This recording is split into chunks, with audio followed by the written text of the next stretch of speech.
Fuels. Fuels are energy-dense materials that transform when used, so they get used up. When we use up this fuel, there's waste products associated with them.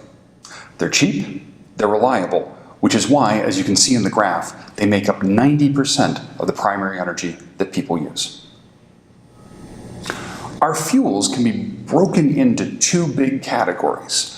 Fuels where chemical transformations release energy, and fuels where nuclear transformations release energy. Within our chemical fuels, broadly speaking, we have two subdivisions. We have biofuels,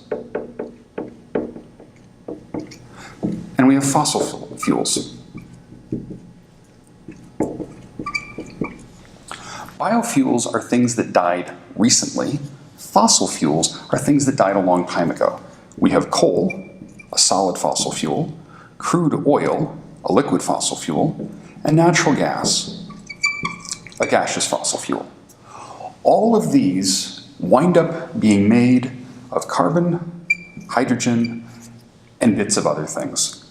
These carbon and hydrogen bonds wind up getting broken with the presence of heat and oxygen. This means that these are going to wind up releasing carbon dioxide along with a number of other things. This carbon dioxide is a waste product, waste matter, that is causing environmental problems.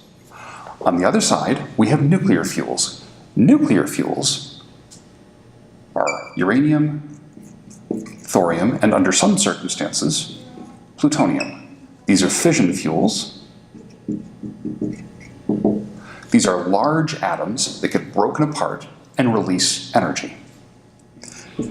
Hopefully, someday, we will have fusion fuels as well, where we take the smallest atom there is, hydrogen, and build it into something bigger, releasing energy. Surprisingly, nuclear waste, although radioactive, is remarkably easy to deal with. We'll talk more about that in another video. Nuclear fuels account for roughly 1/20th of total primary energy. Biofuels account for roughly 1/10. Natural gas, roughly 1/5.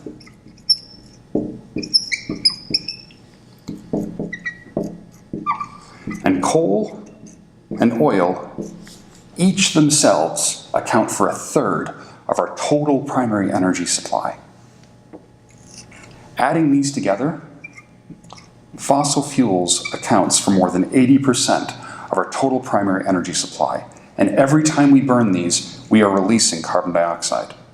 35 gigatons a year. That CO2 release is leading to dangerous climate change. This is the essence of this entire video series. We need energy to live the way we want to, but the way we're getting our energy is going to cause us problems if we want to keep living the way we want to.